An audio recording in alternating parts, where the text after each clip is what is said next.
अब बात यहां आती है, साहेब के दरबार में कमी काहे की ना, अंसा मौज नहीं पावता है तेरी चूक चाकरी मां। इस सच्चे दरबार में कबीर परमात्मा की शरण में कमी काहे की ना, किसी प्रकार का भी अभाव आपको नहीं रहेगा जो आपके लिए आवश्यक होगा। और आप जी को वो प्राप्त नहीं हो पा रहा है, परमात्मा आप पर रजा नहीं बख्श रहे हैं, तो आपकी चूक चाकरी में, आपकी कोई सेवा में, आपकी श्रद्धा में कोई चूक है, उसको सेट करो और फिर देखना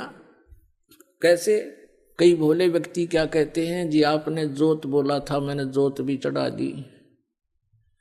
आप जी ने पाठ के लिए कहा था, मैंने पाठ भी करा दिया, और मुझे कुछ भी लाभ नहीं हुआ। पुण्यात्माओं, ये तो हो नहीं सकता कि कुछ भी लाभ ना हो, ये तो वो कहेगा तो भी हम नहीं मान सकते। उसके कारण ये हो सकता है कि उसमें कोई मर्यादाहीनता हो, वो दूसरी बात है। फिर भी आप जी ने जैसे परमात्मा की साधना शुरू की है, कई भक्त कहते हैं हमने सतनाम भी प्राप्त हो गया है, हमने 8-9 महीने भक्ति करते भी हो गए हैं, कोई विशेष सा लाभ नहीं महसूस हो रहा। तो पुण्यात्माओं, अभी आपको बता, धीरे धीरे रे मना धीरे सब कुछ हो, माली सींचे सोगड़ा समय आए फल हो। और दूसरी बात यह है, जैसे किसी के ऊपर आपदाएं आई हैं, कोई दुखी है तो अपने पाप कर्मों से है, पिछले जन्म के पाप कर्मों के आधार से आपका प्रारब्ध बना है, वो प्रारब्ध के दुख, वो पापों का जो संकट आपके ऊपर मंडरा रहा है, आपको परेशान कर रहा है, तो उसके लिए आपको ये साधना बताई गई है, भक्ति प्रारंभ कीजिए, आप करते रहिए। जितनी भक्ति, दान, धर्म, सेवा और ये आप बढ़ाते चले जाओगे, उतना ही आपको राहत मिलती चली जाएगी। अब अनजान व्यक्ति ही ऐसी बात कर सकता है, जैसे सर्दी के मौसम में उसने कंबल ओढ़ रखा है, कंबल दे दिया गया उसको, उसने कंबल ओढ़ लिया, सर्दी से निवारण के तरीके बताए हैं कि स्वेटर पहन लो, स्वेटर से भी सर्दी फिर भी महसूस हो रही है तो जर्सी पहन लो, जर्सी से भी महसूस हो रही है तो फिर कंबल ओढ़ लो। तो पुण्यात्माओं, यदि फिर भी सर्दी महसूस हो रही है तो रात्रि के समय भाई रजाई भी जोड़नी पड़ेगी, रजाई भी डाल लो, तभी जान बचेगी। और कोई ये कहे कि आपने कहा था मैंने स्वेटर भी पहन ली, आपने कहा मैंने जर्सी भी पहन ली, आपके कहे से मैंने कंबल भी ओढ़ लिया, मुझे सर्दी लग रही है, मैं तो मैं ही रखूंगा ये सब साधना, ये कंबल जर्सी सब फेंक दूंगा। तो ये बातें महामूर्ख कर सकता है या किसी ने नशा कर रखा हो। तो ऐसी स्थिति है उस व्यक्ति की जो ये कहता है कि आप जी ने ये साधना बताई, मैं उसको भी कर रहा हूँ, ये भी बताई उसको भी कर रहा हूँ, और अभी भी मुझे पूर्ण लाभ प्राप्त नहीं हो पा रहा। तो उसके लिए वो कहता है जी फिर मैं तो नाम छोड़ दूंगा, मेरी दिल करता है मैं साधना त्याग दूं। तो साधना त्याग देने से तो फिर क्या होगा, जैसे कोई कहे मैं तो जर्सी भी निकाल के फेंक दूंगा, कंबल भी फेंक दूंगा, मुझे कोई राहत नहीं मिल रही, तो नमूनिया होकर मरेगा। फिर उसका ये कोई तरीका है उसको उतार के फेंक दूं, उसका तरीका है कि और एक कंबल और जोड़ बल के इसी तरीके से जान बचेगी। यानी भक्ति,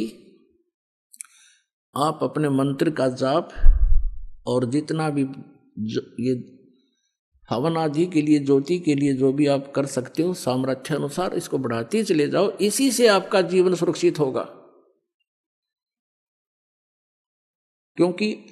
जैसे आप सर्दी ज्यादा है, कंबल ओढ़ लिया, उससे भी नहीं ठीक हो रही है, तो फिर आप एक कंबल और डालिए, उसी से बचेगी। क्योंकि जैसे आपके पाप कर्मों की सर्दी ज्यादा है, तो पुण्यात्माओं इन साधनों के करने से, यानी आपने स्वेटर भी पहन ली, जर्सी भी पहन ली, कंबल भी ओढ़ लिया, और फिर भी हाथों की उंगली और पैरों की उंगलियां भी आप अभी भी ठंडी हैं, तो कोई बात नहीं, आपकी जान बचेगी, क्योंकि सर्दी बहुत है। अब जो साधन आपको प्राप्त है ये आपकी मृत्यु नहीं होने देगा, आपकी जान बची रहेगी, धीरे धीरे सर्दी भी समाप्त हो जाएगी। तो इसी प्रकार जो साधनाएं आपको दी जाती हैं और फिर भी आपको कोई महसूस हो रहा है कि मैं बिल्कुल पूर्ण रूप से जो सही लाभ प्राप्त नहीं कर पा रहा हूं, तो ये समझना कि आपके पाप कर्मों की सर्दी अधिक है। जो साधन आपको मिल गए हैं ये आपके जीवन रक्षा करेगा, आपको हानि नहीं होने देगा। आप डरे हुए हो, आप बहुत आपदाओं से पीड़ित हो, बहुत बुरी तरह सताए हुए हो, आपको थोड़ी सी भी सर्दी, वो कर्म की जो दंड है वो अधिक महसूस होता रहेगा, लेकिन अब परमात्मा आपके भी और आपके परिवार के जीवन की रक्षा करेगा, और ये बुरे संस्कार थोड़ा बहुत प्रभाव रखेंगे, कोई दिक्कत नहीं, आपको हानि नहीं होने देगा। अब जैसे एक कारण तो ये होता है, परमात्मा ये चाहते हैं कि यदि यू आज सुखी कर दिया,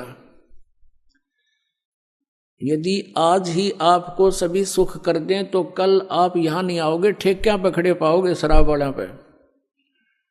और वहां लाइन लाकर ना जाने कितनी दारू पी जाओगे। तो कहने का भाव ये है, परमात्मा कहते हैं इसे सुख के माथे पत्थर पड़ो,